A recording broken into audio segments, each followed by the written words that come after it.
आप मुझसे मेरे खून का एक एक कतरा मांग लो, मेरी एक एक सांस मांग लो, मैं दे दूंगा।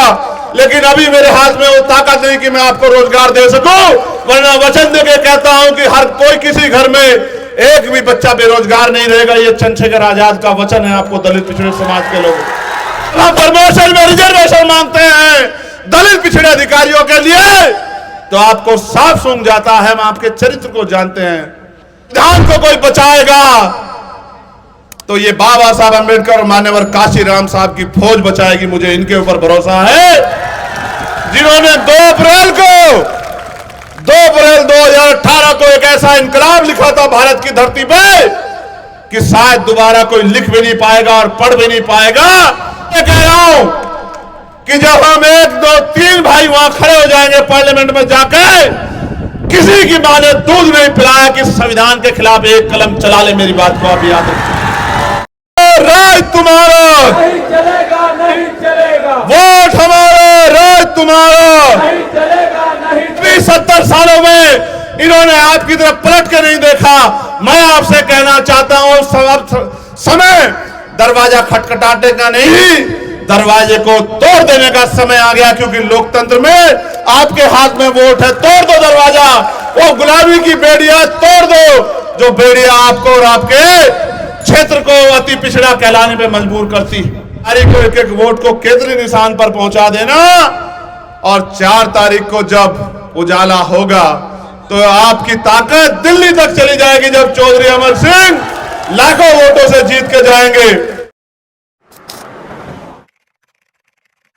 तो भूखी खानी पड़ी है, उसका अंजाम जो हुआ है वो इस मंच पर बैठे लोगों, मुझसे और आपसे, समाज से छिपा हुआ नहीं।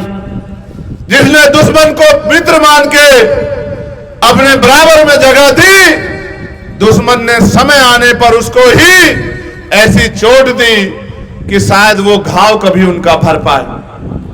आप जानते हैं कि यह देश किस दौर में है और समाज आपकी तरफ देख रहा है। जो इंडिया अलायंस के लोग आज संविधान बचाने की बात कर रहे हैं, लोकतंत्र में खतरे, आरक्षण पे खतरे की बात कर रहे हैं, उनका यह कहना सही है कि खतरा है। क्योंकि आरएसएस और भाजपा ने कभी संविधान को स्वीकार ही नहीं किया, इस देश के तिरंगे को भी स्वीकार ही नहीं किया। उन्होंने हमेशा पहले दिन से संविधान का विरोध किया। और जिन बाबा साहब अंबेडकर को आप भगवान के रूप में मानते हैं, उनके विचारों को अंतिम सत्य मानते हैं, जिनकी मूर्ति का बाल आप नहीं बर्दाश्त कर सकते, इन आरएसएस भाजपा के लोगों ने उनकी सब यात्रा निकाल के जिंदा रहते उनको अपमानित करने का काम किया। मेरे साथियों, जख्म बहुत गहरे हैं, जख्म आज के नहीं है, मगर मरहम तो आपको लगाना है। ये लोकतंत्र है। बाबा साहब अंबेडकर ने यह कहा था कि रानी का बेटा राजा नहीं बनेगा, राजा वो बनेगा जो बैलेट बॉक्स से तैयार होगा। लेकिन आप महसूस करो कि सिद्धार्थनगर में तो आजादी से लेकर अब तक राजा रानी के पेट से पैदा हो रहा है, बैलेट बॉक्स से तैयार नहीं हो रहा। अगर बैलेट बॉक्स से तैयार होता तो आपका राजा बनता, आपके बीच के व्यक्ति को अवसर मिलता, आपका व्यक्ति पार्लियामेंट जाता। और जब राजा कहीं और से तैयार हो रहा है तो इससे स्पष्ट होता है कि राजा बाबा साहब अंबेडकर के सिद्धांतों पे पैदा नहीं हो रहा। इन पार्टियों ने जिनसे आपका मुकाबला है, चाहे भाजपा के लोग हों या दूसरे अलायंस के लोग हों, आप महसूस करो, ये तो सिद्धार्थनगर के लोगों को, डुमरियागंज के लोगों को इतना हल्के में लेते हैं, इतना कमजोर मानते हैं कि इन्होंने आपके ऊपर बाहर के नेता थोप दिए। इनका मानना है कि आपके अंदर क्षमता नहीं है, आपके अंदर योग्यता नहीं है, आप बेबस लाचार हो, आप अपना भला नहीं कर सकते, इसलिए इन्होंने बाहर के नेता आपके ऊपर थोप दिए। और बाहर के नेताओं का आप इतिहास देखो कि 15 साल में 15 बार पार्लियामेंट में आपने नहीं सुना होगा कि उन्होंने आपके हकों के लिए एक भी आवाज उठाई। मेरे मित्र हेमंत जी, जब बोल रहे थे तो कह रहे थे कि यहाँ की सबसे बड़ी समस्या आग और पानी है। ये सच है कि आग और पानी समस्या है, लेकिन आप ये बताओ कि लोकतंत्र में जिनके पास ताकत होती है उनके पास तो सारी समस्याओं का हल होता है, फिर आपकी समस्याओं का हल क्यों नहीं हुआ? क्योंकि उसका एकमात्र कारण यह है कि जिनका दल होता है उनमें बल होता है, और जिनके पास बल होता है उन्हीं की समस्याओं का हल होता है। जिनका नेता कामयाब होता है उनके समाज का हाथ नहीं फैलता। हम दलित, पिछड़े, आदिवासी और मुस्लिम, जैन, सिख, ईसाई, तमाम जो है बुद्धिस्ट, जो धार्मिक अल्पसंख्यक है, ये तमाम वर्गों के लोग इन बहरूपियों पे भरोसा करते हैं और हर साल ठगे जाते हैं। हर 5 साल में चुनाव होता है। मेरी माएं बहनें बड़ी संख्या में बैठी हैं, अपने दिल पे हाथ रख के बताओ, क्या चुनाव के बाद 5 साल तक ये लोग कभी हमारे बीच में आते हैं? हमारे उजड़े हुए घर देखते हैं, हमारा भूखा पेट देखते हैं, हमारे साथ जो जुर्म जाती 5 साल होती है उसकी खबर लेते हैं, हमारा दुख सुख देखते हैं। इनको एक ही मतलब है कि ये वोट ले और वोट लेके गायब हो जाए। वोट शक्ति का नाम है, वोट लोकतंत्र में आपका हथियार है। इस वोट से चाहे तो आप जुल्म करने वाले को ताकतवर बना दो, या फिर जुल्म का मुकाबला करने वाले अपने बीच के चौधरी अमर सिंह को ताकतवर बना दो। ये आपके हाथ में है। मैं तो आपके ऊपर तरस आ रहा है मुझे, मेरे दलित पिछड़े समाज के लोगों। अगर एक बार जानवर को भी कहीं से नकार दिया जाए, उसका रास्ता रोक दिया जाए, उसको भगा दिया जाए, तो वो भी दोबारा उधर मुंह नहीं करता। आजादी के इतने साल बाद तक भी इन्होंने आपकी अस्मिता के साथ खिलवाड़ किया, आपका अपमान किया और बाहरी लोगों को आपके ऊपर थोपते रहे। एक पिछड़े के बेटे को आज तक मौका नहीं दिया और आप इनके चक्कर में आते रहे, इनको वोट देते रहे, इनको कामयाब बनाते रहे। तो मैं उनकी गलती कम मानता हूं और अपने लोगों की गलती ज्यादा मानता हूं। अगर आपने समझदारी दिखाई होती तो जैसा चौधरी अमर सिंह ने कहा कि 15 साल वाला 15 घंटे यहां नहीं टिक पाता, अगर आपने जिम्मेदारी अदा कर दी होती। लेकिन इस बार आपने जिम्मेदारी अदा करने की ठानी है, तो मैं आपको कहना चाहता हूं कि 15 घंटे काउंटिंग नहीं चलेगी। चौधरी अमर सिंह 15 घंटे की काउंटिंग से पहले लाखों वोट से डुमरियागंज लोकसभा जीत कर आएंगे, इस बात का मुझे भरोसा। जब मैं यहां आया और गांव-गांव गया, एक शिकायत तो मुझसे की गई कि भाई अभी तक प्रत्याशी हमारे बीच नहीं पहुंचा।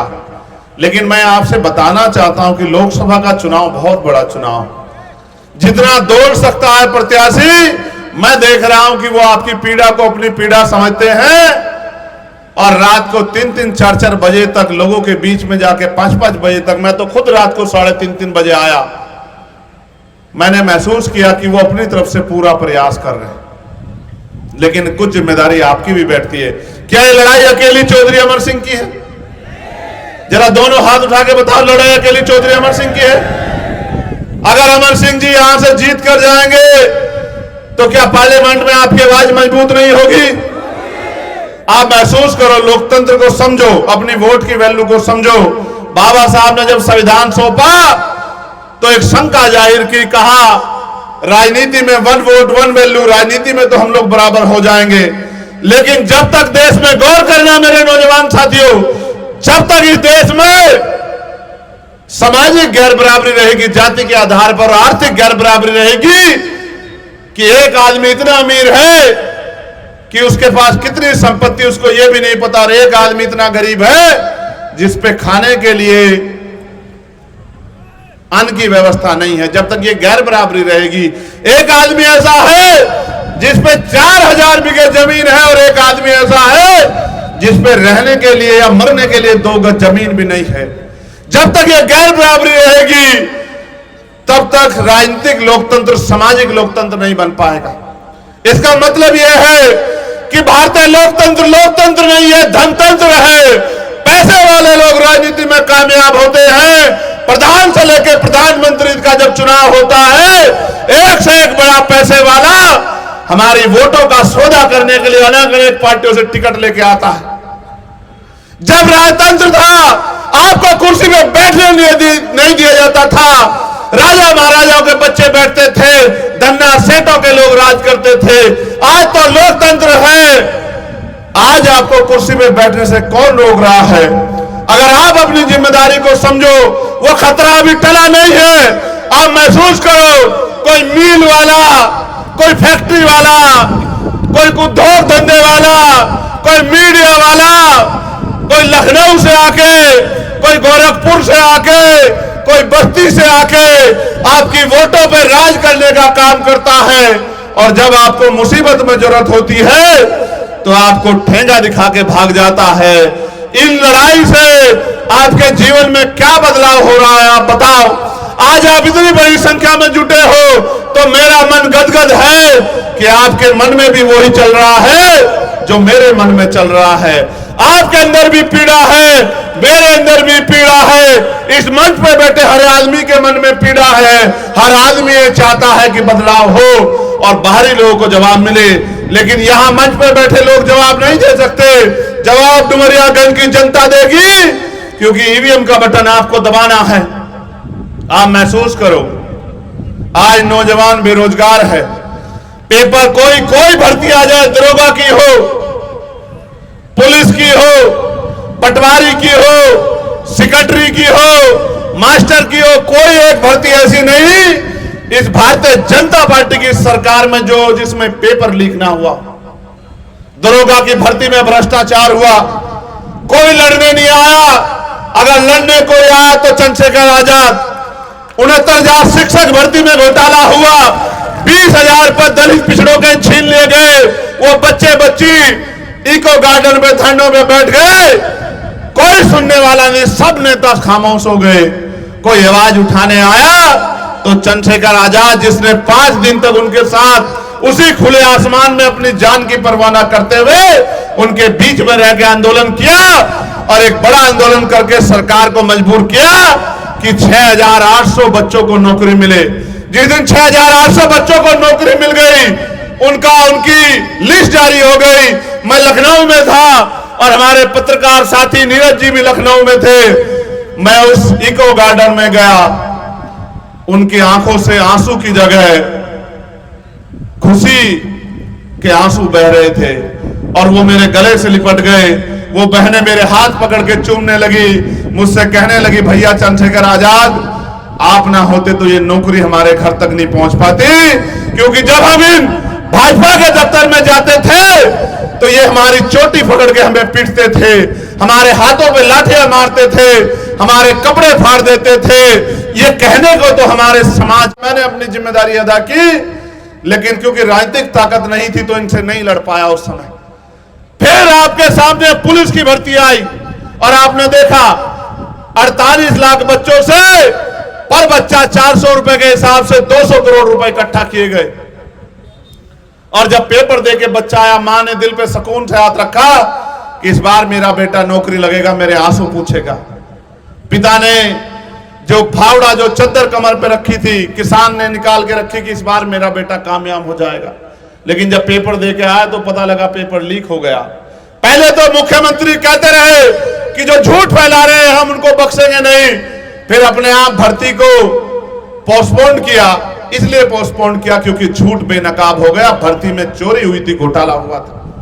यह सरकार ने दिया, पटवारी बना दिए, सेक्रेटरी बना दिए और भर्ती भी नहीं आई, लोगों को खबर भी नहीं हुई। यह बात मैं आपको इसलिए बता रहा हूं क्योंकि जब मैं गांव में जाता हूं तो मुझे नौजवान कहते हैं भैया हम बेरोजगार हैं, लेकिन मेरे भाइयों, मेरे हाथ में वो ताकत नहीं है। मैं सच कह रहा हूं, आप मुझसे मेरे खून का एक एक कतरा मांग लो, मेरी एक एक सांस मांग लो, मैं दे दूंगा। लेकिन अभी मेरे हाथ में वो ताकत नहीं कि मैं आपको रोजगार दे सकूं, वरना वचन देके कहता हूं कि हर कोई किसी घर में एक भी बच्चा बेरोजगार नहीं रहेगा। ये चंद्रशेखर आजाद का वचन है आपको, दलित पिछड़े समाज के लोगों। अभी मेरे हाथ में वो ताकत नहीं है। हाँ, ये अलग बात है कि आपने नगीना में मुझे ताकत देने का काम किया जो 4 तारीख को परिणाम के रूप में आएगा।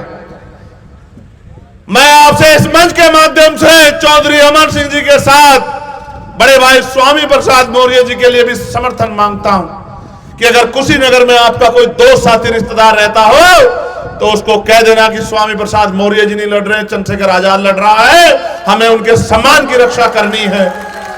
ये बात इसलिए कह रहा हूं कि जब हम 1, 2, 3 भाई वहां खड़े हो जाएंगे पार्लियामेंट में जाकर, किसी की मां ने दूध नहीं पिलाया कि संविधान के खिलाफ एक कलम चला ले। मेरी बात को आप याद रखें। देखो मैं आपसे सच कह रहा हूं, ये भारतीय जनता पार्टी के लोगों ने पूरा देश गिरवी रख दिया है। आज हमारा बॉर्डर सुरक्षा में नहीं है। अग्निवीर लाके दलित पिछड़ों के बच्चों को जो सेना में चले जाते थे, एक तरफ सेना का मनोबल गिराया, दूसरी तरफ वो नौकरी भी हमसे छीन ली। आप बताओ 400 रुपए की मजदूरी करने के बाद क्या हम इस देश में सुख सुविधा का जीवन प्राप्त कर सकते हैं क्या? आगे तो मजदूरी भी नहीं मिलेगी क्योंकि मशीनों का समय आ गया है और मालिक ये चाहता है कि मजदूर तनख्वाह पैसा कम ले और काम समय पे कर दे। मशीनों का दौर आ गया है। मेरी बात पे गौर करना। जो काम एक परिवार मिलके 10 दिन में करता था वो मशीन एक दिन में कर देती है। आगे मजदूरी भी नहीं मिलने वाली, तो आप किस तरह से आगे बढ़ोगे? एक ही जरिया था दलित पिछड़ों आदिवासियों पे आरक्षण नियुक्ति में, इसके कारण हम आगे बढ़ रहे थे। ये आरक्षण भी लगभग हमसे छीन लिया गया है क्योंकि भर्ती आती है, ईडब्ल्यूएस तो पूरा लागू होता है, लेकिन ओबीसी और एससी का आरक्षण 4 या 5 या 3% मुश्किल से लागू होता है, उसमें भी घोटाले हो जाते हैं। ये जो लोग इंडिया अलायंस के लोगों ने बड़ी बड़ी बातें की, एक बात मुझसे चुभी है और मैं दिल में कोई बात नहीं रखता। कांग्रेस के एक बड़े नेता ने कहा, अभी उनकी वीडियो वायरल हो रही है, मैं उनको सलाह भी दूंगा कि उन्होंने ये कहा अगर वो बंद कमरे में कोई अपनी डिबेट कर रहे हैं, कोई चर्चा कर रहे हैं, तो उसका प्रदर्शन ना करे, किसी के सम्मान को ठेस पहुंच सकती है। उन्होंने कहा कि काशीराम बिना दलित एक्सप्रेशन के कुछ नहीं है। उनको नहीं पता कि काशीराम एक व्यक्ति नहीं है, हमारे लिए वो हमारे रहबर है मान्यवर काशीराम साहब। शायद उनके जैसा बिरला कोई दुनिया में पैदा हो जिन्होंने सारे समाज में क्रांति पैदा करती है। ऐसे मान्यवर काशीराम साहब का नाम भी सम्मान से लेना चाहिए। आपके बंद कमरे की डिबेट है, आप बड़े लोग हो, आप कह सकते हो, लेकिन हम भी इज्जत रखते हैं। हमारे दिल में भी अपने महापुरुषों के प्रति सम्मान है। किसी के सम्मान तो खिलवाड़ नहीं करनी चाहिए। ये बात मेरी उनको सलाह के तौर पे, मैं मेरा उनसे कोई झगड़ा नहीं है, मगर ये बात मैं इसलिए कह रहा हूं, भले इंडिया अलायंस के लोगों ने मुझे मेरे समय पे आके धोखा दे दिया मदद लेके, कोई बात नहीं। उन्होंने मुझे धोखा दिया, मैंने जनता से अलायंस कर लिया। मैंने जनता से वो कहा कि आप मुझे मौका दे दो, आप मेरे ऊपर एहसान कर दो, फिर मेरा हुनर देखना। उन्होंने मुझे आशीर्वाद दे दिया, इनके एड़ी चोटी के जोड़ लगाने के बाद आशीर्वाद दे दिया। लेकिन मैं आपसे कहना चाहता हूं और आपके माध्यम से उनको भी कहना चाहता हूं, आज वो संविधान बचाने की बात कर रहे हैं। जब ईडब्ल्यूएस लागू हुआ तो उन्होंने बड़े बड़े हाथ उठा के समर्थन किए थे। हम सब जानते हैं कि क्या सच है और क्या झूठ। हम जानते हैं कि ईडब्ल्यूएस भारतीय संविधान की हत्या थी, हमारी हिस्सेदारी पर डाका था, और आपने बड़े बड़े हाथ उठा के समर्थन किया। लेकिन जब हम 52% पिछड़े वर्ग के लिए आरक्षण मांगते हैं तो आपके मुंह में दही जम जाती है। जब हम प्रमोशन में रिजर्वेशन मांगते हैं दलित पिछड़े अधिकारियों के लिए तो आपको साफ सूंघ जाता है। हम आपके चरित्र को जानते हैं, लेकिन हमारा झगड़ा अभी आपसे नहीं है, आपसे समय आने पर निपटेंगे। लेकिन मैं आपसे कहना चाहता हूं कि हमें अपनी लड़ाई अपने पैरों पे लड़नी है, और अगर संविधान को कोई बचाएगा तो ये बाबा साहब अंबेडकर और मान्यवर काशीराम साहब की फौज बचाएगी। मुझे इनके ऊपर भरोसा है, जिन्होंने 2 अप्रैल 2018 को एक ऐसा इनकलाब लिखा था भारत की धरती पे कि शायद दोबारा कोई लिख भी नहीं पाएगा और पढ़ भी नहीं पाएगा कि एक SC/ST एक्ट को बचाने के लिए 17 नौजवानों ने, बहादुरों ने बलिदान दे दिया था। जब हमारे 17 भाइयों ने बलिदान दिया, कहां थे तुम जो संविधान बचाने की बात करते हो? आपको हमसे वोट चाहिए, बिल्कुल सच है, वोट चाहिए, लेकिन आपकी मंशा पे हमें शक है। और मैं आपको विश्वास से कहता हूं, यह सरकार अगर बदल जाएगी और इन दूसरे साथियों की अगर सरकार आ गई तो इनको भी इनके झूठे वादों के साथ हम चैन से नहीं बैठने देंगे। इनके भी कपड़े पकड़ पकड़ के एक एक वादा इनसे पूरा कराने का काम करेंगे। मेरी बात को आप याद रखना। मैं आपसे कहने आया हूं, एक प्रत्याशी गोरखपुर से आए और गोरखपुर वालों ने, एक गोरखपुर वाले ने क्या इलाज कर रखा है पूरे उत्तर प्रदेश का, ये किससे छिपा हुआ नहीं, बिल्कुल छिपा हुआ नहीं है। अब दूसरे गोरखपुर वाले के चक्कर में मत पड़ जाना, क्योंकि क्षेत्र क्षेत्र में बड़ा मेल होता है। और ऐसा भी नहीं हो पता कहीं आप भाजपा को हराने के लिए गोरखपुर वालों के बारे में सोचो और गोरखपुर वाले आपस में अपने बारे में सोचे। ऐसा ना हो जैसे उनके दूसरे साथी चले गए राज्यसभा के चुनाव में, चुनाव के बाद ये भी ना चले जाएं, उनके बराबर में ना जाकर बैठ जाएं भाजपा वालों की। ये भी सोच लेना वोट डालने से पहले। एक आपने बस्ती से बुलाए हैं, 15 साल से आपने उनको ताकत दी, लेकिन 15 बार आपने उनको अपने बीच में नहीं देखा होगा। वो आपका मजाक उड़ाते हैं कि इतने बेवकूफ हैं, हम इनके बच्चों के रास्ते बंद कर रहे हैं और ये हमें वोट देके ताकतवर बना रहे हैं। वो लोग आपका मजाक उड़ाते हैं और आप लोग उनके मजाक में उनका साथ देते हो। इसलिए मैं आपको सचेत करने के लिए आया हूं और मैं आपसे मांगने आया हूं, मेरा हक बैठता आप जानते हो। और सारे नेता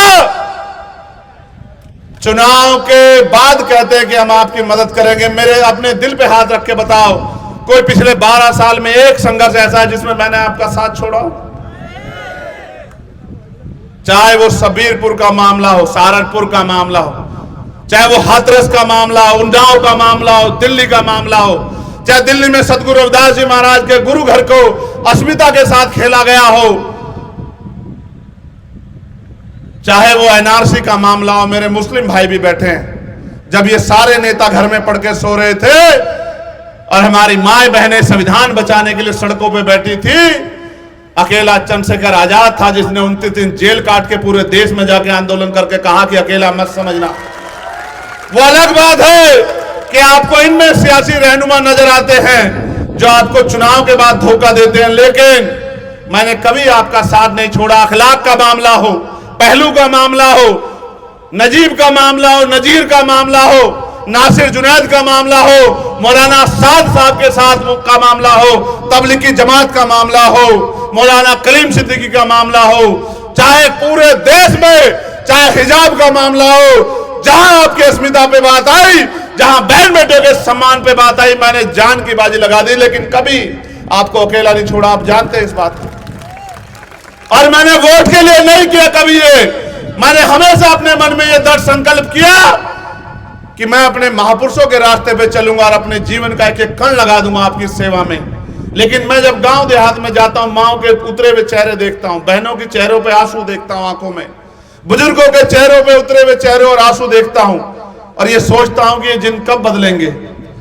70 साल से आप लोग व्यवस्था का दरवाजा खटखटा रहे हो कि हमारी बात सुन लो, हमारी बात सुन लो, हमारी बात सुन लो, लेकिन कभी 70 सालों में इन्होंने आपकी तरफ पलट के नहीं देखा। मैं आपसे कहना चाहता हूं, समय दरवाजा खटखटाने का नहीं, दरवाजे को तोड़ देने का समय आ गया, क्योंकि लोकतंत्र में आपके हाथ में वोट है। तोड़ दो दरवाजा, वो गुलामी की बेड़ियां तोड़ दो जो बेड़ियां आपको और आपके क्षेत्र को अति पिछड़ा कहलाने पे मजबूर करती। मेरे साथियों, एक दो समस्याएं भी मेरे सामने रखी गई हैं, लेकिन कुछ बुनियादी बातें भी मुझे आपसे करनी है।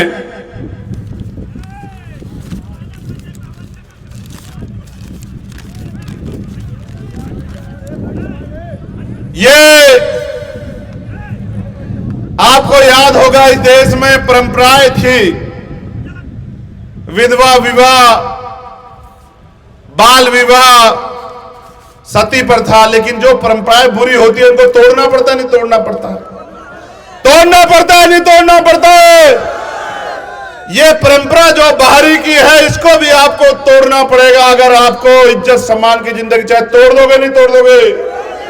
दोनों हाथ उठा के बताओ, तोड़ दोगे नहीं तोड़ दोगे? बहुत अच्छे। आप जानते हो कि हम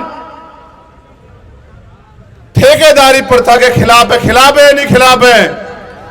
ये जो आपका ठेका लेके आए हैं गोरखपुर से और बस्ती से और लखनऊ वालों जिन्होंने भेज दिया, ये ठेकेदारी प्रथा खत्म कर दोगे नहीं कर दोगे?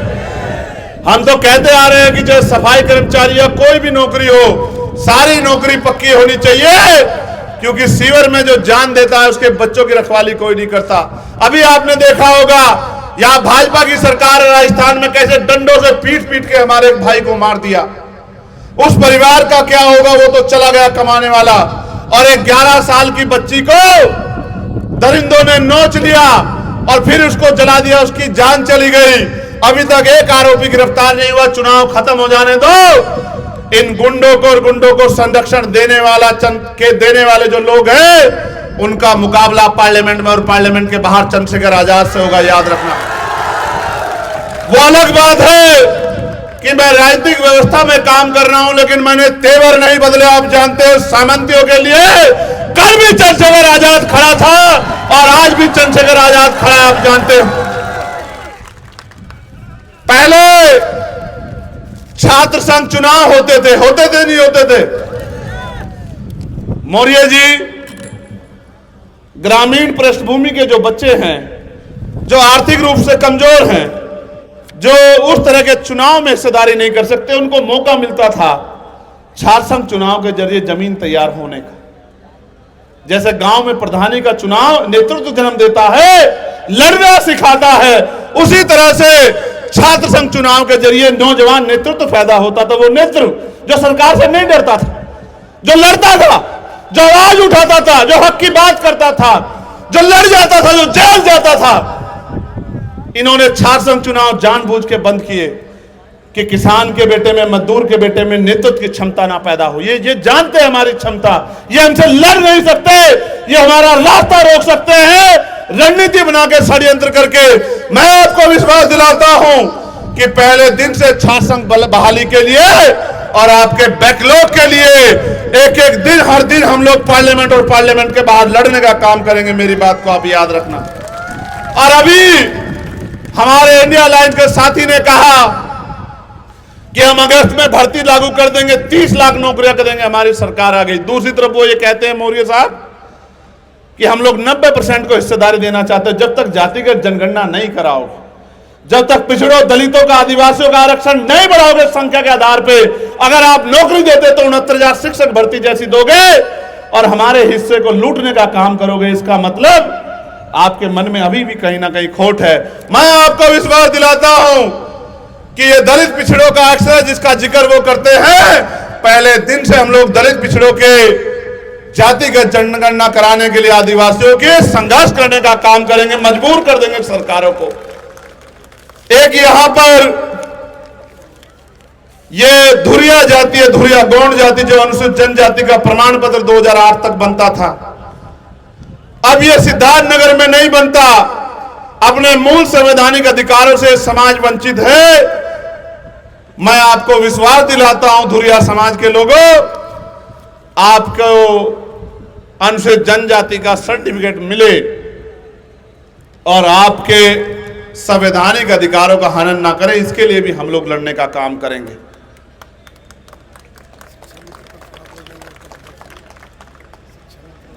ये अनुदेशक नौकरी छोड़ छोड़ के घर बैठ रहे हैं, शिक्षा मित्र, इनको भी हम विश्वास दिलाते हैं। आशा आंगनबाड़ी जो बहनें हैं उनके वेतन वृद्धि के लिए भी हम विश्वास दिलाते हैं। भोजन माता जो है उनके वेतन वृद्धि के लिए भी हम विश्वास दिलाते हैं। जो 500 रुपए पेंशन मिलती है महिलाओं को, बुजुर्गों को, विधवाओं को, विकलांगों को, उसके लिए भी हम लोग विश्वास दिलाते हैं कि 500 रुपए में तो एक अच्छा सा जूता भी नहीं आता, जो सरकारें मजाक उड़ाती हैं और 5 किलो राशन देके हमारे वोट को ठगने का काम करती हैं। हम राशन देना दें, लेकिन आपके बच्चों को रोजगार दिलाने में मदद करेंगे, जिसके बाद आपको किसी के आगे हाथ फैलाना नहीं पड़ेगा। अभी मेरी माँ बहनों को भट्टे पे, कोयलों में, खेतों में काम करके पेट पालना पड़ता है। मैं आपको वचन दिलाता हूं, ये लड़ाई अब शुरू हुई है।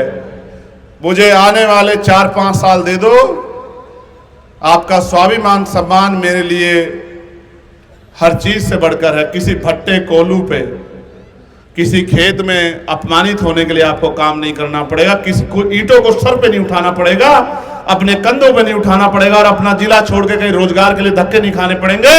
कुटीर उद्योग लगवा के आने वाले समय में घर तक रोजगार पहुंचाने का काम हम लोग करेंगे।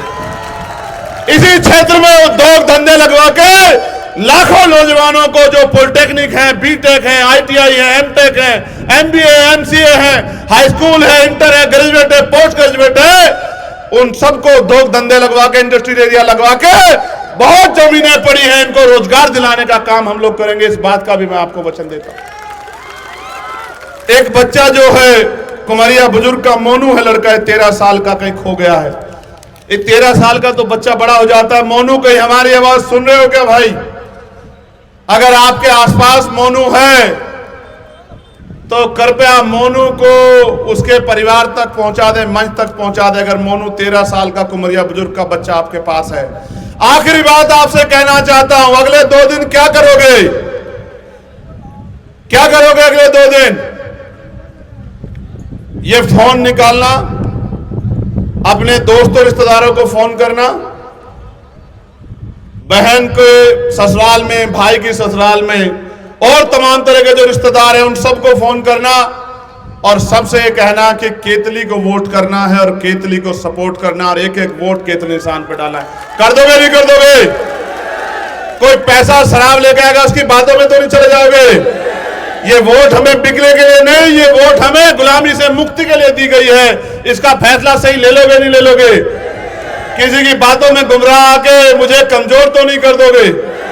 मैं तुम्हारे दिल की बहुत बहुत सराहना करता हूं कि तुम धूप में डटे हुए थे। मैंने भी कुदरत से प्रार्थना की कि ठंडा कर दो मेरे भाई जो है धूप में डटे हुए। लेकिन सुनो मेरे भाइयों, अब वो दिन दूर नहीं कि हमारी जिंदगियां बदलेंगी। बस वो तभी संभव है जब राजनीतिक ताकत आप हमें दो। बताओ, चौधरी अमर सिंह बन के अगले आने वाले दिनों में संघर्ष करोगे नहीं करोगे? ऐसा तो नहीं चौधरी अमर सिंह जी का इंतजार करोगे? मैं अपने मुस्लिम भाइयों से भी कहना चाहता हूं, इनका कोई भरोसा नहीं, इनमें से कौन सा टूट के कहां चला जाए। आप मेरे कहे से चौधरी अमर सिंह जी पे भरोसा कर लो। चौधरी अमर सिंह के पीछे चंद्रशेखर आजाद खड़ा है। खून का कतरा कतरा आपके सम्मान के लिए लगा देंगे, लेकिन कभी आपको झुकने नहीं देंगे, कभी आपको अकेला नहीं छोड़ेंगे। आपसे अपील कर रहा हूं। और देखो, समीकरण भी हमारे पास है। पहला, यहां 3.5-4 लाख वोट दलित समाज का है, जो कि 90-95% लाम बन के चौधरी अमर सिंह जी के साथ केतली निशान पे वोट कर रहा नहीं कर रहा है। दूसरा, इनके खुद के समाज का और पिछड़े वर्ग का जो स्वाभिमानी लोग हैं, जिन्होंने जो समझते हैं स्वाभिमान की कीमत, जिनको ललकारा है इन दूसरे अलायंस के लोगों ने बाहरी व्यक्ति को टिकट देके, और जिनको 78 साल में मौका नहीं दिया, उन्होंने भी तय कर लिया कि वो चौधरी अमर सिंह जी को वोट देंगे। तो लोकतंत्र में आपकी पहली प्रायोरिटी ये रहती है मुस्लिम समाज के मेरे भाइयों कि हम भाजपा को हराने के लिए वोट करेंगे। तो भाजपा को तो हरा भी चौधरी अमर सिंह रहे। जब इतना वोट एकजुट है, 5 लाख वोट, तो थोड़ा सा सहारा आप लगा देना। 25 तारीख को एक एक वोट को केतली निशान पर पहुंचा देना, और 4 तारीख को जब उजाला होगा तो आपकी ताकत दिल्ली तक चली जाएगी, जब चौधरी अमर सिंह लाखों वोटों से जीत के जाएंगे। मैं मीडिया के साथियों का भी, प्रशासन के साथियों का भी बहुत बहुत धन्यवाद करता हूं। सबसे ज्यादा धन्यवाद करता हूं अपने नौजवानों का। लेकिन उनसे उम्मीद करता हूं, बताओ घर तो नहीं बैठ जाओगे? वोट बूथ तक पहुंचा दोगे नहीं पहुंचा दोगे? चलो फिर दोनों हाथ उठा के बहुत बहुत अभिनंदन, स्वागत। जय भीम, जय भारत, जय संविधान, जय मंडल, जय जोहार। आवाज दो, आवाज दो, वोट हमारा, राज तुम्हारा। नहीं चलेगा, नहीं चलेगा। वोट हमारा, राज तुम्हारा। नहीं चलेगा, नहीं चलेगा। संविधान की रक्षा कौन करेगा? हम करेंगे, हम करेंगे। देश की रक्षा कौन करेगा? हम करेंगे, हम करेंगे। गरीबों की रक्षा कौन करेगा? हम करेंगे, हम करेंगे। किसानों की रक्षा कौन करेगा? हम करेंगे, हम करेंगे, मजदूरों की रक्षा कौन करेगा? करेंगे हम। साथियों, जैसा कि आपको पता है, बी मिशन टीवी हमेशा ग्राउंड जीरो की रिपोर्ट आपके बीच रखता है। अगर आपको हमारा काम पसंद आता है तो बी मिशन टीवी को आर्थिक मदद करें, जिससे कि हम यूं ही निरंतर ग्राउंड लेवल पर काम करते रहें। स्क्रीन पर दिख रहे QR कोड को स्कैन करें और अपने दान की राशि बी मिशन टीवी के खाते में भेजें। QR कोड के अलावा आप हमारी UPI ID bmissiontv@ybl पर भी मदद भेज सकते हैं। जय भीम।